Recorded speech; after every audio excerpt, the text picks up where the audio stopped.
Hello, I'm Graham Horton and welcome to this video. In this video I would like to introduce you to a filter that might be of interest to videographers who want to control exposure and at the same time introduce a cinematic bloom without stacking multiple filters. I'm referring to here the Neewer 3-in-1 filter, which is a ND2-32, so a 5-stop filter. It's also a circular polarizing filter, but has built-in 1/4 black mist or black diffusion filter. So let's have a closer look at this and see some of the features and benefits that this might bring for you. So you can see this is in fact the 67mm filter. It's the variable 2-32 or 5-stop filter, also circular polarizing and 1/4 black diffusion or black mist as it's sometimes referred to. Part of the Neewer Series S, which is their professional range of filters, and you can see it's got the nano coating, so I believe it's 32 layers to reduce some of the yellow cast sometimes you get with the cheaper filters, and it is also giving you waterproofing, scratch proofing, etc. The 67mm is the filter size I chose to go with the PA144K from Neewer, so I can use this on my iPhone 17 Pro Max. So the filter plate here is 67mm and this filter can just screw into there, and I've got control then of exposure for videography, and I've got the circular polarizing to reduce reflections, and I've also got the black mist if I want to give a softer lighting effect. Let's undo this and have a look at the filter itself. One thing Neewer do excel at, and that is the presentation of their products to end users. So they've gone the extra mile here to provide you with a filter, the basic user manual, but also the product is stored away in this sort of leather finish case, and I think that adds extra value to you as an end user. So if I just get that out, let's put this onto one side.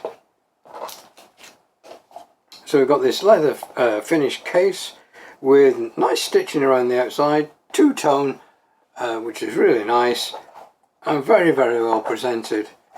Magnetic catch on there, just open that up, and then we have a drawstring on the side. You pull that and here the filter will come out from the case, so store it away and pull it out.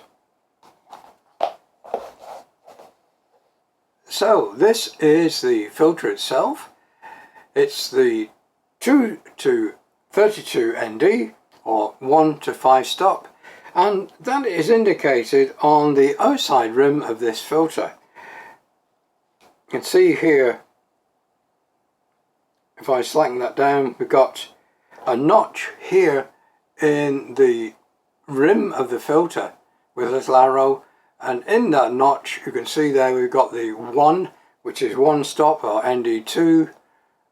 We can rotate this around to 2 stops, 3 stops, 4 stops or 5 stops, or any value in between if you're using this to get the right shutter angle for your videography. So got complete control of the ND from ND2 or 1 stop to ND32 or 5 stop, and you can see that in effect on the table there as I rotate the filter around from 1 stop to 5 stop. You can see the attenuation of the filter. The little red handle here is a screw lock device, so if I wanted to set this to 4 stops for example, I can slide that to the 4 stop position there and then screw in the knob here, and that will lock it in that 4 position. So then it doesn't really matter if I touch this lever, all it will do is change the circular polarizing effect of the filter. So as I now rotate the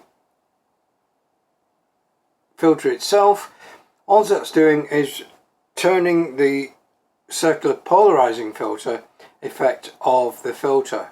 The 1/4 black diffusion stays constant. It softens skin tones and creates that subtle halo or bloom around your light sources, and lifts shadows slightly to give that classic film look.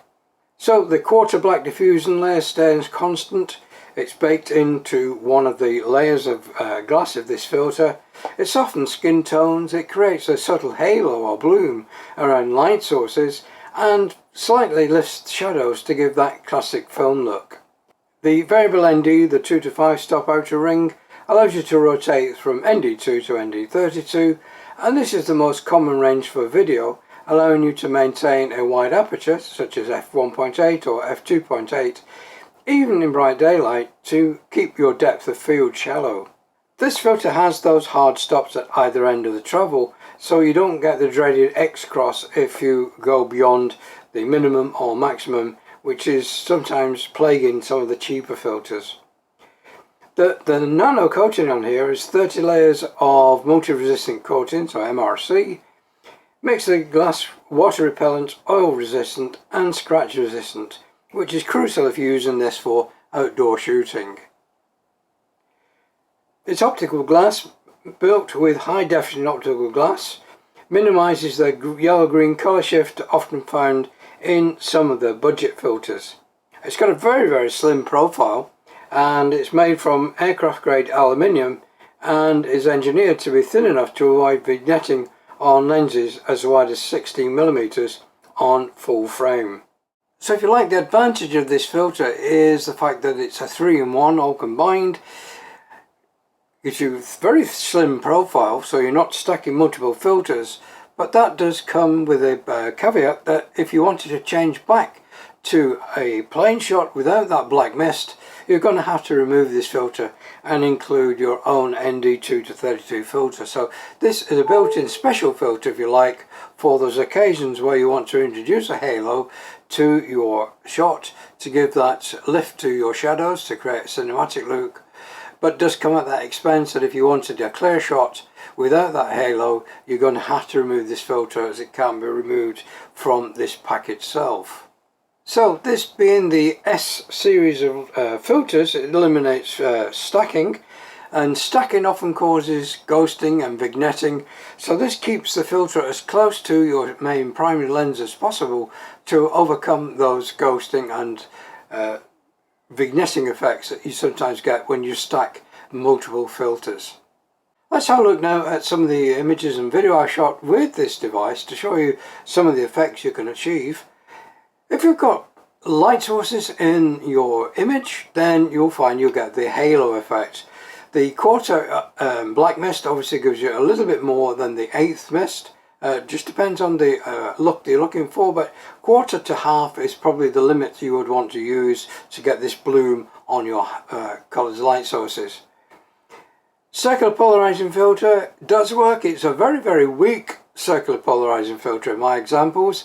You can hardly tell the difference, even if you've got the sun in the right position for giving you the correct angle to which this polarizing filter will cut. You don't get that massive cut that you sometimes get with some of the other circular polarizing filters. So it's a very weak circular polarizing filter, but it does remove some of the reflections and sheen from leaves, etc., and reflections from water, so you can see beneath the water, as you can see in some of the examples being shown. Now that ND2 to ND32 5-stop range does give you enough control to allow you to use wider apertures in bright sunlight to achieve a shallow depth of field, or maintain the right shutter angle if you're trying to achieve 1/50th or 1/60th of a second cinematic look. So all in all, this is a very nice filter. I do like the way that it's been presented to us in a nice case, with some thought into how to remove it from the case without having to touch the filter itself. So really nice presentation from Neewer with this device. I'll put links to the product in the video description below, and the links to the Amazon and Neewer websites where you can actually purchase this. Well, that's it for this video. Thanks very much for watching. Thanks to Neewer for sending this out for me to review for you. Of course, my reviews are independent. If there are any issues, you get to hear about them in my videos. I won't be told what to say or what I can't say, so what you're hearing today is my own thoughts and comments about this particular filter. So until the next video, thanks very much for watching. Don't forget to hit the subscribe button, and I hope to see you all very soon. Goodbye for now.